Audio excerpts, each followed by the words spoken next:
Hello, आप सबका मेरे चैनल स्पीडिंग ला ज्ञान में स्वागत और अभिनंदन है। मैं आज आपको आईपीसी का एक इम्पॉर्टेंट प्रॉब्लम जो राजस्थान जुडिशरी 2001 में पूछा गया था पूछ रही। अगर आपको इसका उत्तर पता है तो इनबॉक्स में जाकर टाइप करिए, नहीं पता है तो मेरे चैनल पेज मेरी पूरी वीडियो आज कर लीजिए। क को आशंका है कि ग जादू से उसकी हत्या कर सकता है। क को आशंका है कि ग जादू से उसकी हत्या कर सकता है। ग के जादू टोने से अपनी रक्षा हेतु क ने ग को मार दिया। क ने कौन सा अपराध किया? तर्क सहित उत्तर दीजिए। कह रहा है कि क को आशंका है कि ग जादू टोने से उसकी हत्या कर सकता है। ग के जादू टोने से अपनी रक्षा हेतु क ने ग को मार दिया। क ने कौन सा अपराध किया? तर्क सहित उत्तर देना। आइए देखिए प्रॉब्लम का सोल्यूशन क्या कह रहा है। प्रस्तुत समस्या आईपीसी की जो धारा 100 है उस पर आधारित है। धारा 100 में उपबंधित है कि कब प्राइवेट प्रतिरक्षा के अधिकार के प्रयोग में हमलावर की मृत्युकारी की जा सकती है। क्या कह रहा है 100 में? तो कहता है कि कब प्राइवेट डिफेंस के अधिकार के तहत जो है प्राइवेट प्रतिरक्षा के अधिकार के तहत हमलावर की मृत्यु कारित की जा सकती है।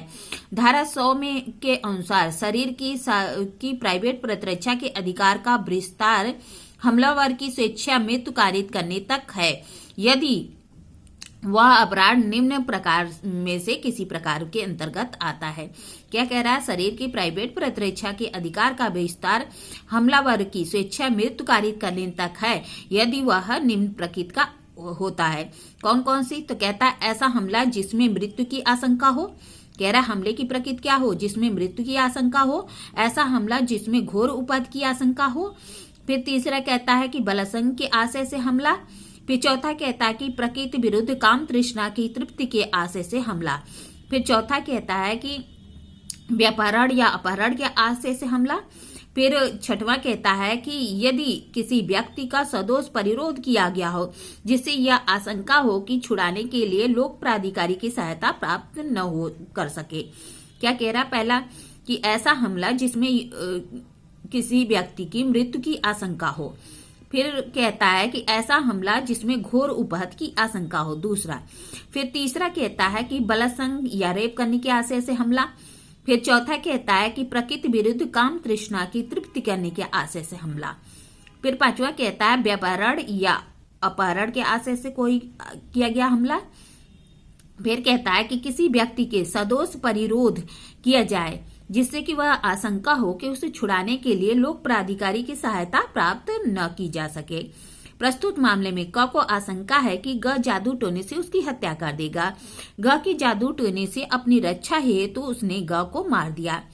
यह प्रस्तुत समस्या घिरिया भाव जी के मामले के तथ्य के पर आधारित है। एक केस आई थी घिरिया भाव जी 1963 की, उसी के तथ्य पर आधारित है। क्रिमिनल लॉ जनरल की केस थी जिसमें न्यायालय ने अवधारित किया कि अभियुक्त के मस्तिष्क में मात्र यह आशंका कि उसकी मृत्यु जादू टोने द्वारा कारित की जाएगी अनुचित है और यदि ऐसे आशंका के विरुद्ध व्यक्तिगत प्राइवेट प्रतिरक्षा का अधिकार नहीं होता है जब तक कि शत्रु से शारीरिक प्रहार की आशंका न हो।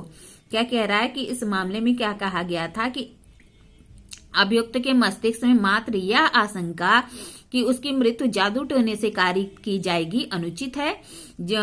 ऐसा आशंका के विरुद्ध जो प्राइवेट प्रतिरक्षा का अधिकार है वह प्राप्त नहीं है जब तक कि शत्रु से कोई शारीरिक प्रहार बॉडीशियल हर्ट की आशंका न हो। क्या कह रहा है कि अगर शत्रु से शारीरिक प्रहार की आशंका होगी तभी वह माना जाएगा कि प्राइवेट प्रतिरक्षा का अधिकार है, वरना कोई भी प्राइवेट प्रतिरक्षा का अधिकार नहीं है। धारा 100 में यदि अभियुक्त को प्राइवेट प्रतिरक्षा का अधिकार का प्रयोग करना है तो यह तभी हो सकता है जब उसके हमले की युक्त रूप से आशंका हो।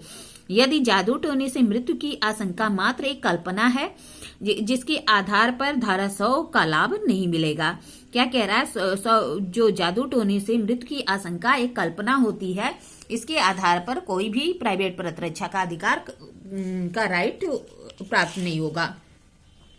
क्योंकि प्रस्तुत समस्या में क का वास्तविक रूप से हमला नहीं किया गया था, अपितु जादू टोने की आशंका के आधार पर क को धारा 100 प्राइवेट प्रतिरक्षा के अधिकार नहीं होगा। ठीक है, जो धारा 100 है उसके अंतर्गत को कोई भी प्राइवेट प्रतिरक्षा का अधिकार प्राप्त नहीं होगा। इस तरह मैंने आपको प्रॉब्लम बताई, प्रॉब्लम का सोल्यूशन बताया। ऐसी अच्छी अच्छी प्रॉब्लम के लिए मेरा चैनल सब्सक्राइब करिए, लाइक और कमेंट करिए। ठीक है, धन्यवाद, थैंक यू।